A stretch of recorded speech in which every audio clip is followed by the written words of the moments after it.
位朋友，大家好。大家是否还记得，在今年做50水的时候，会后玉芬师姐有收到观音老大特别要跟大家交代的讯息，就是不要阻碍别人修行。我想这句话在这几个月里面呢，变成了大家自己在修行路上的一个障碍。每当我们在跟别人聊到修行相关事情的时候，就变成绑手绑脚，有话不敢说。因为生怕说错话去阻碍到别人修行。针对这个问题呢，班长特别开了线上会议，帮大家厘清这个观念。在会议中，各位师兄姐也很踊跃地分享自己的经验。我们就来看看这精彩的内容。好，各位师兄姐，大家晚安。今天突然要闪播哈，最主要是因为今天姐夫有分享辅导了一个案例哈，所以等一下我会请他分享。那缘由是因为今年在做50水的时候，玉芬姐有传达老大的意思哈，关于老大的意思是说，千万不要去阻碍到人家的修行哈。那应该有很多师兄姐听了之后就觉得战战兢兢啦哈。那我们今天就特别来分享一下，什么叫做退道心，什么叫做阻碍人家修行。了解得很透彻之后呢，你就不会去担心说啊，我们有没有去阻碍到人家修行哈。有很多人会觉得说，我如果说了一些负面的，就算去阻碍到人家修行，其实不是这样子的哈。那等一下我们透过姐夫分享这个案例之后呢，我们后面再来讨论退道心的状况跟阻碍人家修行到底是什么样的一些状况才会去造成这些问题哈。姐夫，你准备好了吗？班长，我准备好了，但是我有3个案例，那我不讲当事人，也不讲实际的那个内容，我会稍微调整一下。可以 OK 的，那你就你今天或者你要分享的内容来分享一下哈。好各位线上的师兄姐大家好，那很高兴大家一起来参与这个闪播。那我直接进入，那案例1是有一次在执事的过程中哈，那我就收到了一个讯息，那我觉得这个讯息很直接，就是上面要当事人说你要改什么，那我就这讲出来，第一个长辈嘛，第二个旁边都有人啊，我这一讲出来，我会不会担心说这会不会影响到他第一个会觉得不好意思，没有面子，甚至说我不是这样子，那我就譬如说你要改革你的心态，好，那我就拐弯抹角的说，那可能在修行过程中你这个要用你的智慧去解决一些问题啊，不能像以前一样挂了哇，切不会挂了，切不会挂了，不会那时候就退到旁边去，然后再求救一下，确认说其实是讲这个，那再回来我就直接了我就很直接说，上面说要我们来调整我们的，譬如说心态之类的那在这过程中，就是因为我就怕退道心啊，或者是对我们的执事的讲法，或者是对我个人表达有反感嘛。那这一下来就变得前后犹豫不决。那大家也知道我以前很敢冲的嘛，那当我这样说回来之后，反而当下它影响也不是只有一次性它是一个，因为我们思考模式变了嘛，它影响就会整条的影响比如说在读书会的时候，有可能有时候我就说起来在旁边不讲话。好，那第二个案例是说，某位师兄也是在这个过程当中，我连临逼体3个字我都不敢讲出来，我只能，我怕讲出来，第一个我会引导说你去看官网，好，那我就传那个临逼体的影片给他但我就3个字我就不敢讲出来，我会跟他说可能是你的小我在暗示你呀或许他讲做什么事情你们要去协调平衡但是我连临逼体3个字，甚至说他以后会有什么样的后果会越来越严重，我都不敢讲出来，我就怕影响到对方第3个是某个案例，然后有谈到说譬如说要做神明的代言人啊，或者是他想看到什么样的影像，看到什么样的这个读书会上有啦，他看到神还是什么的，那我也只能很婉转的说哦，那甚至我绕开这个话题哦，我说其实有很多的代言或是神啊，这是影片都有叫是小我在做，其实不是人呐那我都不好意思讲说这个可能是神神鬼鬼啊，或者是你没有办法验证啊那也要有这个资格啊我只能说要有这个缘分那当然啦因为我并不是最主要的那个决定对或是错的嘛，可是当我这样有这个怕影响退道心啊或者是对我们增援有反感啊，或者是直接说你为什么会这样讲，我就是这个放在我的心里就变成我在形容或叙述的时候不会完整有时候甚至是重点也不太敢讲出来，只能用间接的播影片这样子。好，那我有跟班长讲一下啦那班长就说好，那我们就针对这个问题来做个闪播。好，那班长我案例简单的讲完了啦，我现在还是稍微很散但是后续就交给班长你再帮我来阐述。好，谢谢班长。好，感谢姐夫的分享就针对姐夫的分享我不晓得各位今年听过玉芬师姐分享老大的这个想法之后各位对影响人家修行或者退道心这件事情，你的想法如何？各位要不要分享一下？你觉得怎么样叫做退道心？什么样叫做影响到人家修行了？或许有的人会觉得说我只要稍微说一些负面的，影响到这个人对修行的观念，那就会影响到别人修行。其实不是这样子的或者说你去叫人家不要做哪一件事情，就是影响到别人修行，其实也不是这样子的那我们就先针对影响到别人这件修行来讲，等一下再回来讲退道心阻碍到别人修行呢，并不是说你叫人家不要做他想做的事情，有关修行的就叫做阻碍到别人家修行，而是你要判断你跟人家讲的话语里面是不是你自己先正信正念。你如果是正信正念，你去跟人家聊的时候，不管你提出的任何的问题呢，基本上不会去阻碍到人家修行这一点要先弄清楚，不是说了一些负面的，那就会影响到别人修行，或者说当你一讲他就不修了。今天我举个例子，你讲了一个道理，然后人家就决定不来增援了，这样有没有阻碍到人家修行？觉得有的请举手。好，只有2位。好，等一下再请2位发言那没有举手的，有人要发表你的意见，为什么这样没有阻碍到人家修行？你讲的不一定都是错没有举手的第一位是，这是哪一位师姐 ？KEN。班长你好，我是刚加入不久的。你好，来，你发表一下你的意见。我是这样认为，就是说有些人听到比如说某某道坛的不好的事情，然后造成他不想加入，有可能这个道场跟他的理念不是很合，也或许是他跟这个道场无缘，所以他一定会再找其他的道场符合他的想法的道场再去进行修行。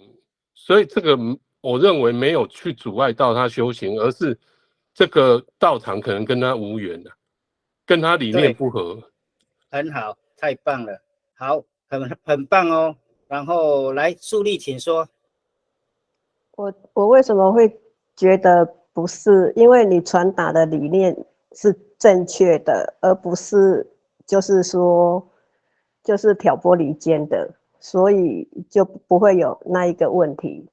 那相对的，可能就是刚刚那位师兄讲的，我们这边不适合他。谢谢。对，很好。来 ，Kenny 师兄请说。我个人意见是说，负面的话，基本上我啦，少去对人说。正能量、正信是我们要去做的。第二个来讲的话，指正，如果你认为别人是明显的有偏颇，差很远，我觉得做正确的指正，你自己心里有力量，你去做指正的事情，我觉得就算人家有退道心，那是他的内心跟力量是不够的，你还是保持你自己对的事情做到对，然后话做到婉转，内心没有愧疚，我觉得这个才是一个比较好的一个方式，而不要因为说他明显都是错的，我们还要顺着他的话来说，你是以盲隐盲，这个其实我个人认为是不好的，这个是我个人的分享，谢谢。太棒了，3位分享的太好了哈，所以不是说跟他不同意见就会去阻碍他修行，就算你今天跟他聊完之后，他决定不来增援，那也没关系，你也没有阻碍他修行。就像第一位师兄说的，他可能觉得增援我们这边跟他的修行理念不合，但不代表他就不会修行，他会去找适合他的道场去修行。所以各位千万不要去觉得说跟人家意见不同，然后就会也会去阻碍到人家修行，其实不会的。我刚刚开宗明义就讲，只要我们是正信正念，我们会引到跟我们频率相同的人来跟我们修行。那觉得我们跟他理念不合的，他也会去找到他自己觉得磁场适合的地方去修行，所以这一点不用担心的哈。那针对刚刚介甫跟庆超师兄举手哈，你们有没有要讲一下为什么你们会觉得这样子？可以说一下，没有对跟错哈。那个来介甫请说。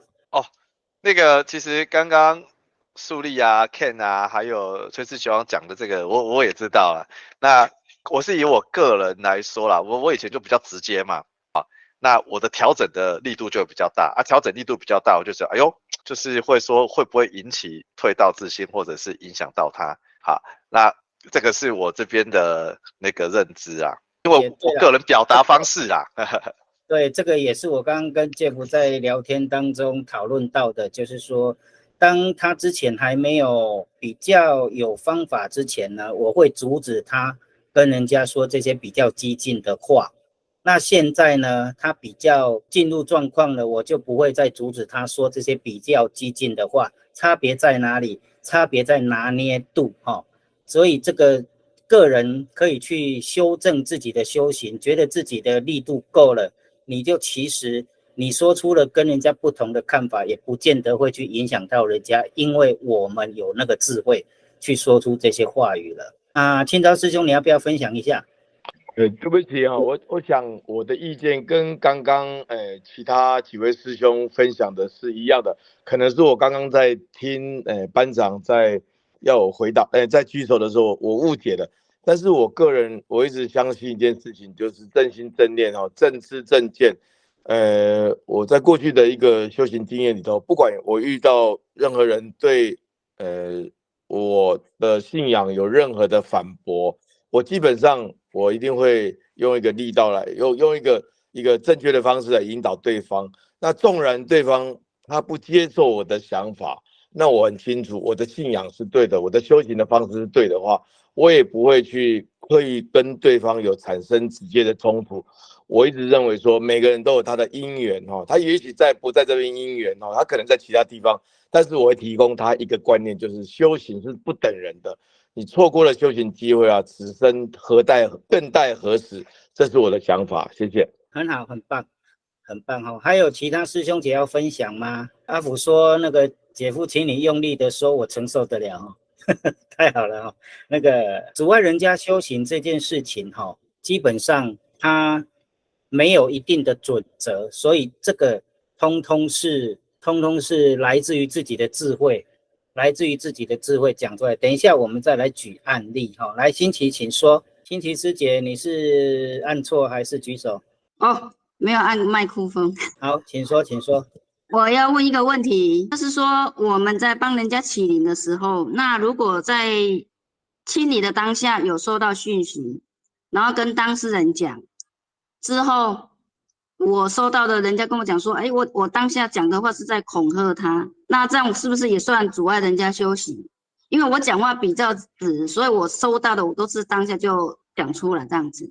你是说当下你收到的讯息跟他讲，后来他跟你反映是恐吓他，是不是？有听到，就是有人跟我反映说，他事后有跟人家讲说，我们是在恐吓他。哦，这个没有问题的，只要我们是正信正念，我刚刚就说了，我们正信正念讲出来的话，他自己想不开，自己不愿意修行，那干我们什么事情？是这个概念哈，只是我们就是说一直在教育，我们在讲话的时候要稍微修饰一下，用人的方式讲，而不是收得很直的讯息，然后直接讲得很直，这样可能会伤到人家的心。基本上我们就是不伤人家的心为原则，但是意识一定要表达出来，不要让人家误解，以为我们在称赞他，其实我们是要他修正。所以如果我们有这样子表达出来，他自己想不开，不愿意修行，那真的不关我们的事情，是自己的智慧不够，是这个概念。这样你听懂吗？所以我可以把它放下就对了。对，就是放下。OK， 我们没有那个阻碍人家修行的心就好了。因为当下也没有那个意思，就是收到，然后就直接讲出去。那也有跟他，就也有跟他当下也有跟他讲，他也觉得 OK， 可是事后之后，他有那种反应出来。那这是他自己的智慧不够，没办法。对，如果你这样讲是阻碍人家修行，那我阻碍的人可多了，一箩筐了吧。好，了解了解。好，之余请说。不好意思，因为我刚刚只想到了，就是说，有时候那种觉得是恐吓的话，是当事人当下的一个心境。其实我们再怎么委婉的说，如果他心里有其他的想法，他还是会往负面的去。这个是我从我这边的一些麒麟的一些师兄姐身上看到的一个状况。那因为当初我也曾经辅导过师兄姐有遇到这种情形，我那时候我也很挫折，然后我就自己一直问我自己，我到底哪里做错，我应该要怎么讲。可是事后到最后我真的想开了，就是不管我话讲的多么的婉转，话讲的多么的不伤他，只要他对号入座，我们讲的再怎么好，他都会是负面的。之后我懂这个道理之后，我就把它放掉。这是我要分享刚刚那个我们公主所提的，我想分享出来的一个话。因为每个人的脚步跟每个人的心境调整的速度真的都不一样，耐心的等待，愿意回来，缘分自然会回来。缘分不够，那也不是我们的问题，因为我们都尽力。谢谢。好，说得很好，太棒了。我们讨论区讨论开来了哈。阿福师兄应该是没办法说话，所以他用打字的哈。对啊，如果你说了一些跟人家不一样的，人家就不修了，那人家就说你恐吓他。那阿福那天恐吓的可多了哈。所以其实不是恐吓人家，或者说人家不爱听的就会叫做阻碍人家修行，其实不是。刚刚我强调，只要我们正信正念，引导人家往修行的路上走，不管这个人有没有跟我们一起修行，都是一件善事哈。就算你跟他讲完了，他觉得啊，恁家人讲话我拢袂哈，我要去别的地方修。他虽然没跟我们在一起，但是他更坚定他修行的这条路，去别的地方修。那你是帮了他，你不是阻碍到人家修行，这个很重要哈。另外我再提一点。我们在跟人家论道的时候，就是在讨论的过程中啊，你会用柔性的，还是用刚性的，还是用其他的方式去跟人家做讨论？那遇到刚刚我没有提过，遇到意见不一样的时候，你是用强辩的，还是用引证的方式跟人家讨论？这个大家可以思考一下，要发言的也可以请举手哈。举个例子，今天我们呢跟人家讨论到一个问题，然后呢跟人家意见不同的时候，你会用引导的方式，还是用说教的方式，或者是让人家先发表，我们再去跟他做讨论？都可以思考看看哦。这个真的很重要哦。来 Kenny 师兄请说。不好意思哈，这个我会用这个例子来说哈。我们讲哈，我们一般这个行话叫做淋逼体，对不对？那我们要怎么来表达这个淋逼体呢？那我会用这个，还是用我的思考逻辑来说哈。这是你的小我要表达，它要积功累德、进阶升级的部分。那本身我们的小我呢，其实呢就是一台法拉利，你一直跟它放在车库里面，你连动了也不动它，油也不加，灰尘这么多，擦也不擦，很累的啊。那高我其实是太空的航空母舰啊，对吧？那我们一般人就是活着，是一种集体的意识。那这种东西讲白一点，就是在台湾高速公路吧，只有限制110公里啊，每小时，对不对？那我们的意识心实际上来讲呢，是无限高速公路啊，就像德国一样啊。你有 Bentley， 你还有 Ferrari， 或者是你有 Porsche， 你开的是300、450都可以的呀。所以我会觉得说，在说话跟意识上面，我们用一些比较正向、正能量的来告诉人家，直接跟人家讲，类似这种话，激励人家。我会觉得用这种方式来表达，那可能当事人、受试者会比较舒服一点，这是我个人的感觉了。这个很棒哦。还有人要发表意见吗？好，没有的话，那各位想一想，我用我的例子哈。基本上我如果跟人家意见不同的时候，我会先请对方提出他的意见，然后我再来针对他的意见来跟他做讨论。或者说今天对方讲出了一个问题，你没有答案的时候，但你觉得他这个答案是错的，但你没有办法反驳的时候，我会用他的问题来反问他自己，请他解释为何你会这么想。从这当中呢，你会找到你要跟他讲的答案。各位不妨可以试试看，这个在我的字典里面叫做以他的矛去攻他的盾，但这不是打架，而是让他自己讲出答案来，让自己反思。来 Kenny 师兄请说。不好意思，我插话哈，就是这个呢，这个是在比较辩论上面用的是一种叫做反诘的一种说法，以别人的弱点来去攻他，这个是反诘啊，这个蛮厉害的。谢谢班长的分享。这个对啊，这个我们用语可能会比较尖锐一点，但实际上呢，它是一个在辩论上面一个很有效的方法。各位未来不妨试试看，因为如果你还没有很透析修行这条路的一些误点的话，这一点真的很好用哈，各位可以试试看。啊，苏丽你试过，你分享个案例啊？案例我忘记了，可是我觉得这一招真的很好用。反正就是目前如果有碰到像类似的这种情形，我都会采用这样子的方式啊。通常让他自己去回答他，你不一定要回答，他自己就会回答出问题了哈。对，这个很重要。然后再攻其心这样子。对，这个很重要。谢谢。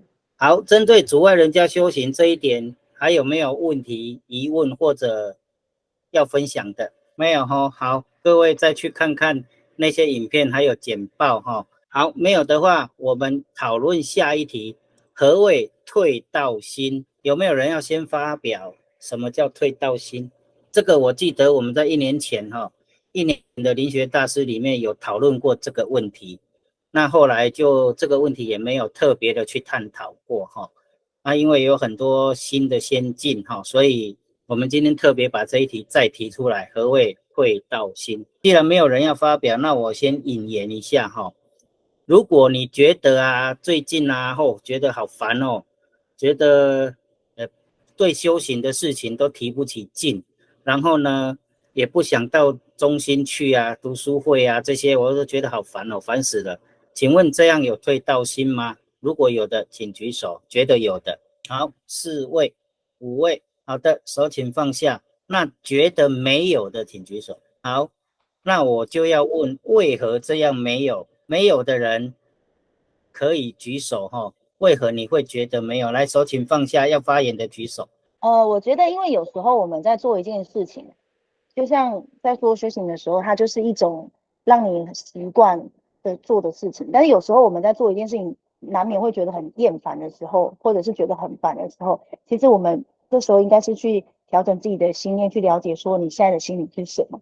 所以我不觉得它就是退道心。好，很好，Jeff，请说。那我记得我个人看法，我记得我们之前有教过嘛，就是我们在这个过程当中一定会有循环的沉住坏空。那我有时候自己我都也不想去中心啊，更何况是中心讲都不太想去了。好，那但是最重要会想回来，就发个小牢骚啊，待机待这怎么每次都这样子，最忙的时候来。但是我都最终还想到就是说，这个修嘛是自己的事情嘛，你去想那一些也跟别人没关系啊。想到这边，我那个沉住坏空又会重新循环一次，又回到建立信心，然后再重新燃起这个比较强烈的那个动机。好，以上，谢谢。好，很好。其实这一题的答案其实也是不一定的哈。不来中心，然后不参与修行的事物呢？你说他退道心吗？其实不一定，因为他心中有道。如果他只是暂时觉得厌烦，觉得那个很烦，不想来或者不想参与有关修行的事情，其实不见得退道心哈。我记得在我们那个简报里面，那张循环图，找一个空间做自己喜欢做的事情，然后你怎么样坚持？其实坚持最难。到道场或者修行，参与修行的事，也是一件坚持的过程当中，你如何在你觉得厌烦的时候呢，能够找到你自己继续往前修行的动力，这个才是重点。如果你从此就对修行这件事情不闻不问，那才叫退道心。那你如果只是觉得外面的风景不错，去看一看再回来，那其实没有退道心这件事情所以这个拿捏是在你心里的那一把尺很重要，自己对于自己有没有退道心，自己拿捏清楚就好。那我们今天就摒除自己有没有退道心，而来讨论。那如果你旁边的师兄姐已经开始不参与任何的事物，或者不来中心，或者也不跟你讨论修行有关的事件的时候，你觉得他有退道心吗？这个也很吊诡你觉得他退道心的请举手。都没有人举手。那觉得他没有退道心的请举手。很好，5位，这5位都是很正向的是五位，确定只有5位这5位都是很正向的那要不要发个言？刚刚有人已经打出来了会主动关心他举手的这5位师兄姐，你要发言的请举手，请留着举手好，欣琪，你要发言吗？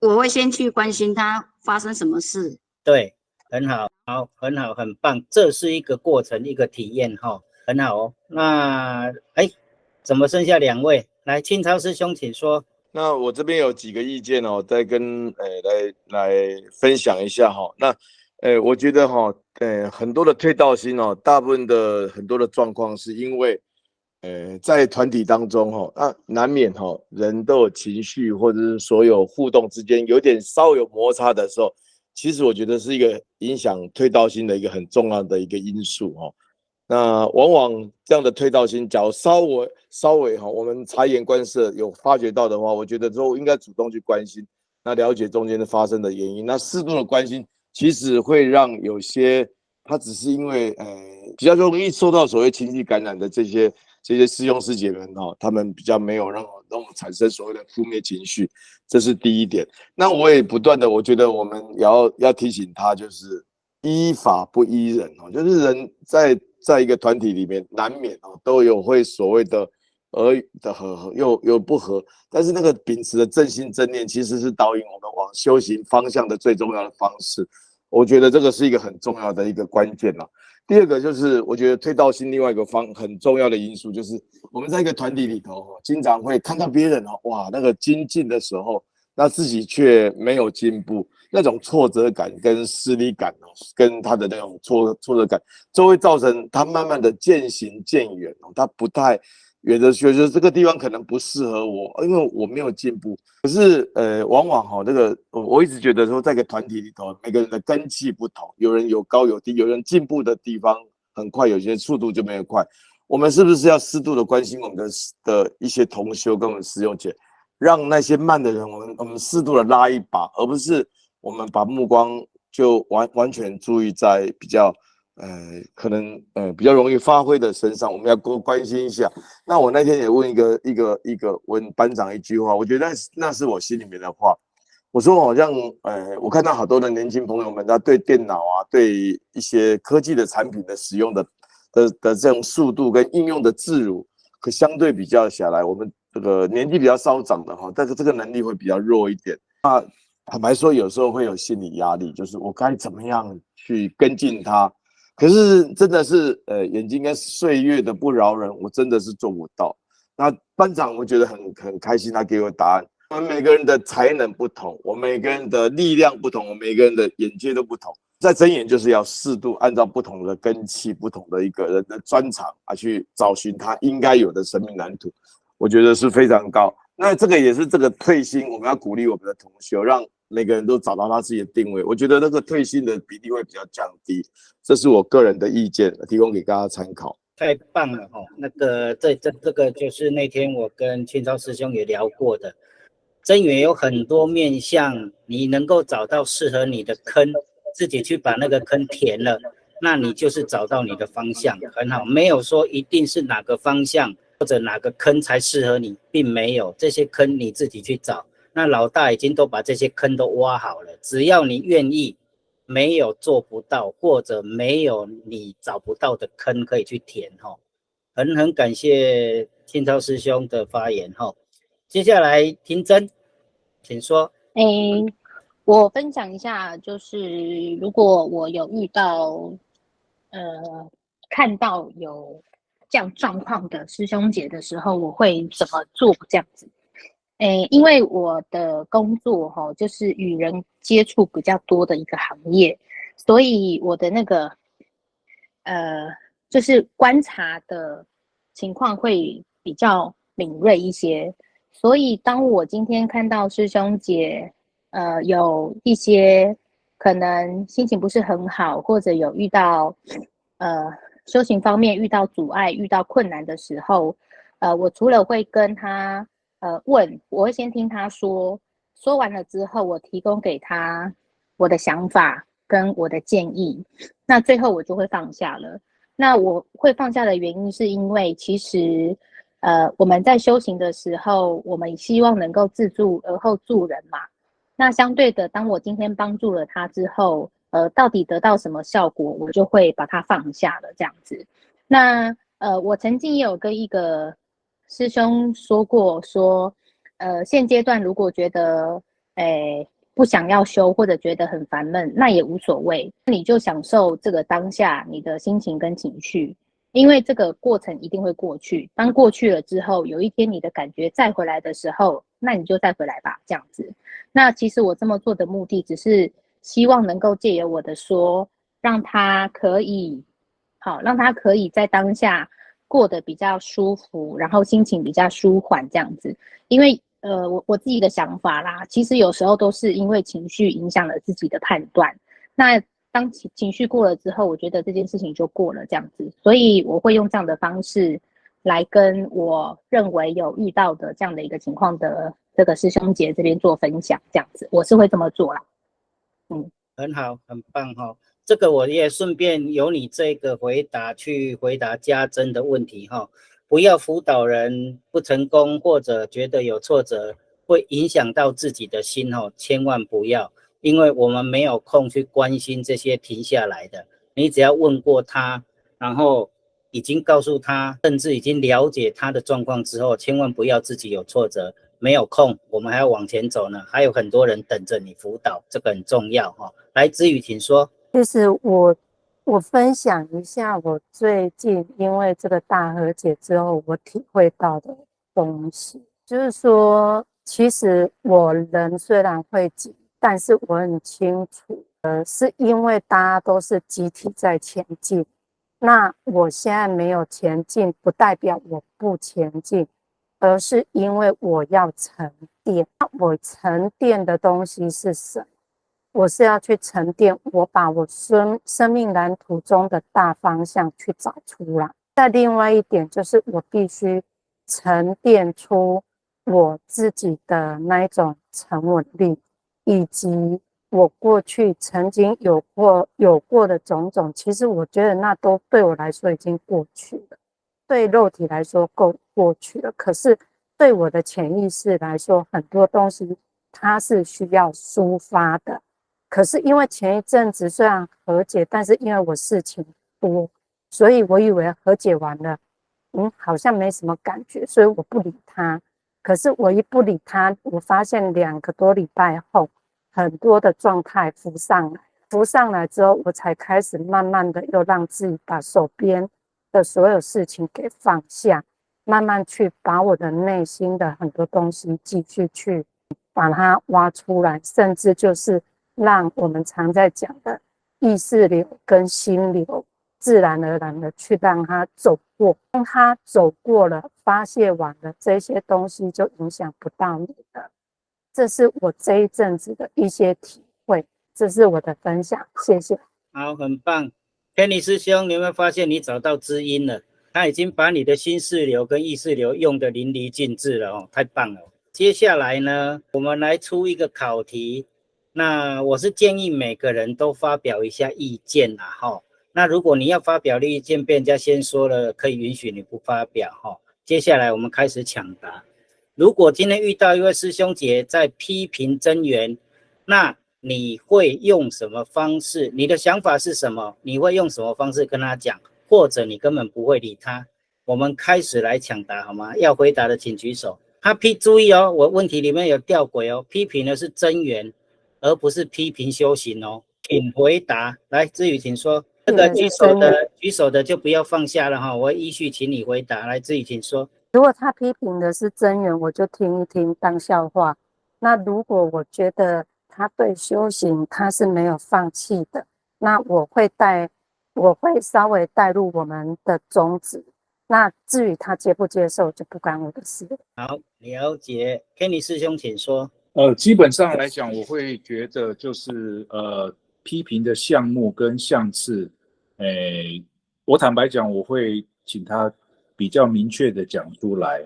那第一个，对自己修行的道场跟你自己的信心自己要够，你才有底气。那你对真言的信心跟底气够的话，你可以跟他告诉他，引导他，还是做修行的一个道路。真言真的不好，没关系，去别的道场看他自己怎么修，都是好的。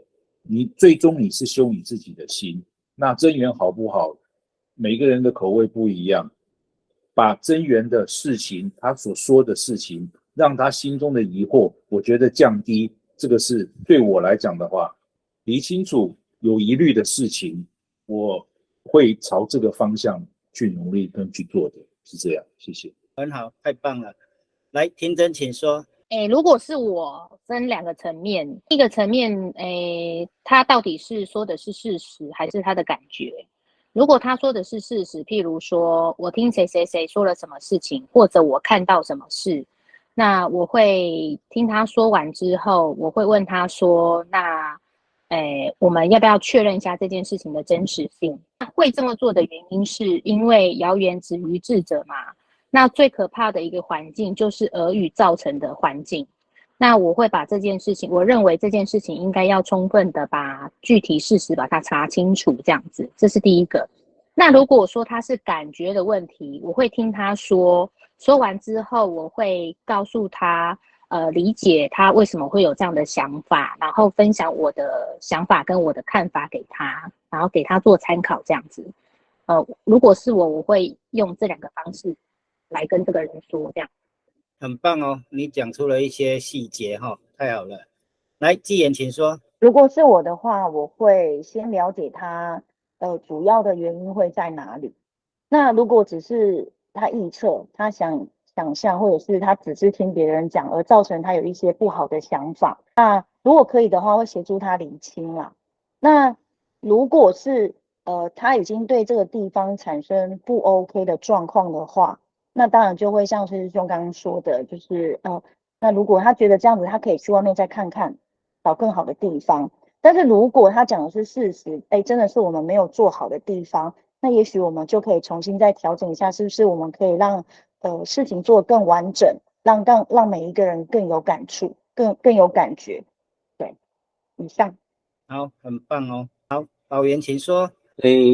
我要表达刚好那个各位师兄跟师姐大概都有提到了，但是就是整个过程就是说，如果有些事情要空穴来风，我觉得倒也不太可能。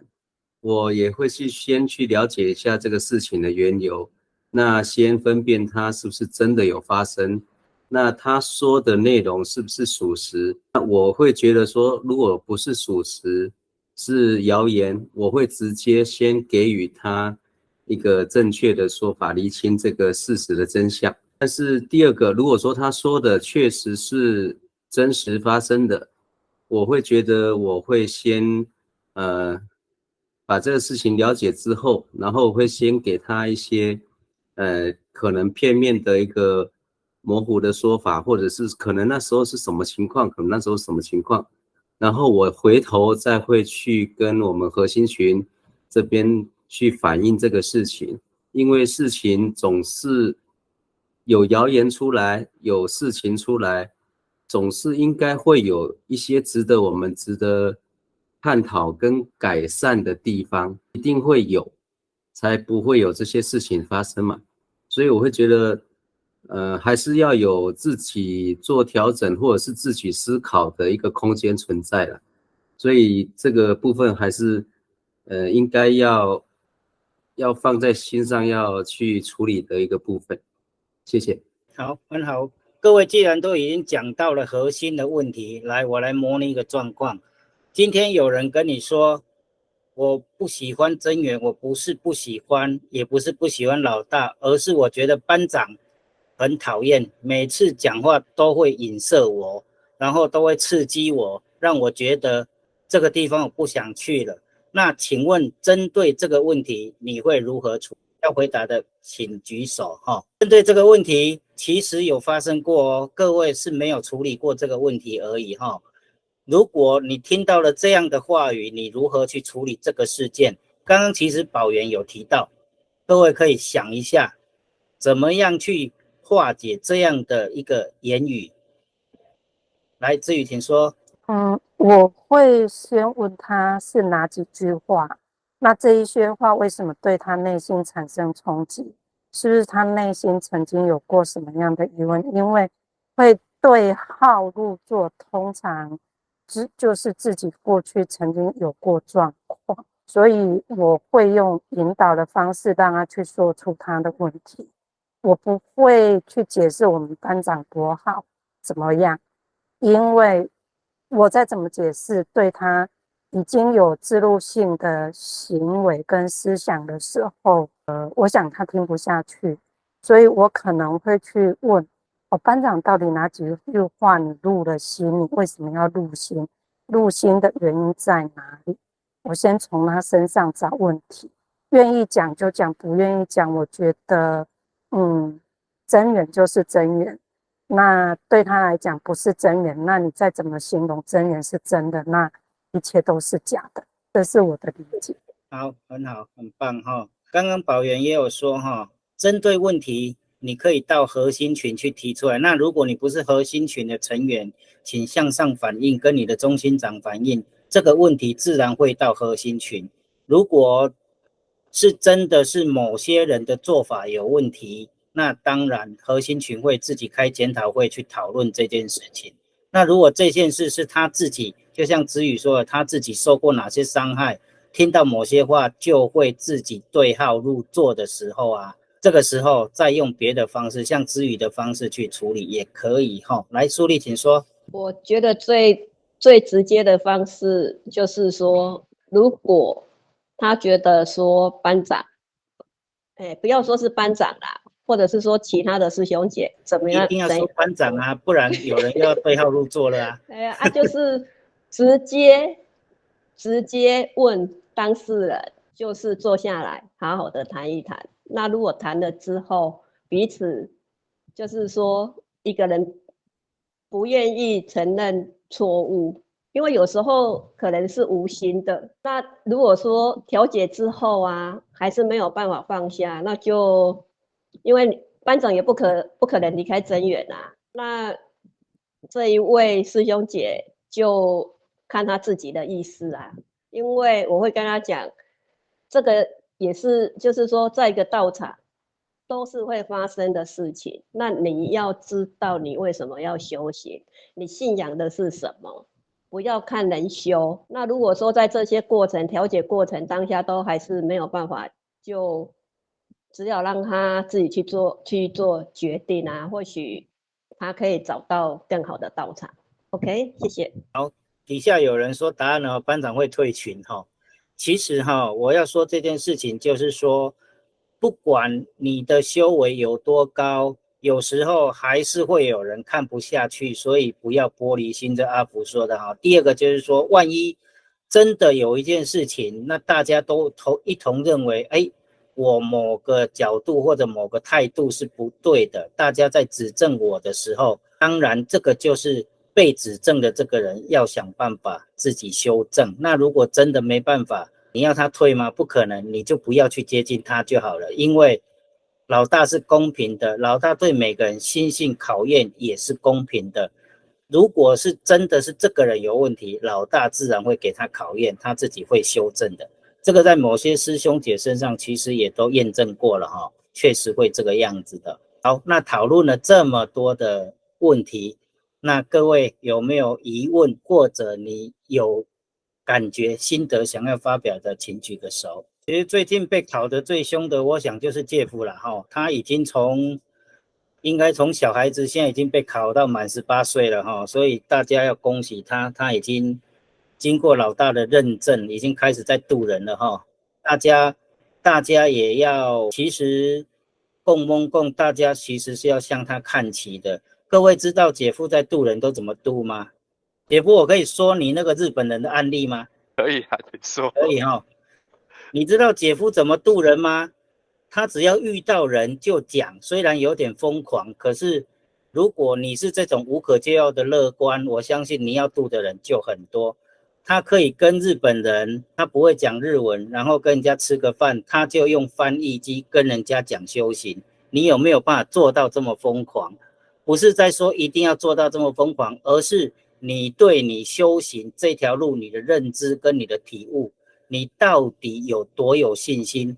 你能够做到这样的话，我就恭喜你，这就是你对你自己的生命蓝图够负责。以上，最后我再做个结论哈。既然今天嘉宾是姐夫，我就把姐夫一些疮疤挖出来给大家听听看了哈。其实姐夫也不是一开始就这么有心的哈，他从一开始也是从信徒心态慢慢成长到成立了圆山中心。那其实圆山中心刚成立的时候，他也还不是特别有心哈。那是有一次呢，他发现他一直在问世的地方被我说中了，因为他一直在问世的时候，他已经起完灵了，还是针对在另外一个地方一直在问世，用信徒的心态一直在做。可是我告诉他呢，有一天这个地方会废弃掉，那你这个时候要问谁？那他后来真的验证到这件事情，他才开始体悟到真的要自己修，不然的话老是靠别人，老是用信徒心态去走修行这条路，终有一天还是要回归到自己身上的。姐夫，你要不要针对这一段分享，还是我这样讲就好了？班长，你说的是指高雄的一位主任，还是指台南那边？两个地方都是啊。哦，好，这个我可以跟大家分享一下，就是在那个之前，我不管是工作，我买房子或是投资哈，然后金钱财务上的问题，好，或是以后开公司，然后难免会遇到这一些，那就会有问事跟算命两种。那其实都是这两种都是要请求，不管你是花钱啊，好，或者是很诚心的去啊，都是去求人家来解决我们自己的问题。好，那到最后呢，就有如班长说的啦，一个是一个主任哈，他也蛮可惜的，他就自己去帮人家处理问题嘛，结果承担了太多的因果啦。那他的功的那个地方本来是香火鼎盛的哦，人还是蛮现实的哦，不能问的话就没有人了。哎呀，那第二个是去算命的那边，那也是经过了班长，其实在教这个还蛮有技术的哦，他说那你要不要带我去那边算命的那边看一下啊？钱贵有没有关系啊？那其实他讲的这个意思，我们大概也听得懂嘛，哈。那最后我们进真元修行之后，也有算命不求人，甚至我们有建立了正确的观念呐，好，如何利用修行来面对自己，要看清楚自己的生命蓝图。好，那在最后一个是之前有一位技工师傅啊，在台南，好，那时候会去问事嘛，那后来班长跟我讲说，那你要不要自己验证？说不定你的小我的灵性已经在那位技工师傅之上，那你还有需要去问事吗？第二个，当你去问事，所有求到对我们目前的好处，只是把你未来的运途移到前面来，那我们还是得去修自己的经由修行，那去建立自己的功德跟福报，而不是说去求把未来的好运移到现在。那后来我有验证了，还真的是我们小我的灵性真的远在某些我们去问事或是我们看到的道场上面。好，那经过班长这一些，我觉得实在有所体会。好，然后再来也是班长副班长有去圆山，后来他们在去验证他们的生命蓝图已经完成之后呢，副班长又去扛了一项工作啊，就是要协助了圆山中心再把它成立，然后已经成立了但是要把它茁壮。好，那既然有时候我也会自己想，哎呀，我这边想这些自找烦恼的事情，那可是当初班长副班长去帮我们求的时候，他们也是奉献出自己的时间，好，自己的金钱，自己的体力。好，那有时候烦归烦啊，想到这一些还是回到最终这一句话啦，修行最终还是要靠自己啊，对自己负责啊。好，以上谢谢班长。好，太棒了，今天的题目到这边也到尾声了那各位有没有心得要分享的？如果没有的话，那我相信今天如果你听的有所感觉，我建议你也可以写一篇心得分享到我们的文章区。那你如果没有办法分享文章的，你可以发给你的中心长，由我们来带你把文章发布上去那今天的会议就到这边，谢谢大家。喜欢我们的内容，请按赞、订阅、加分享。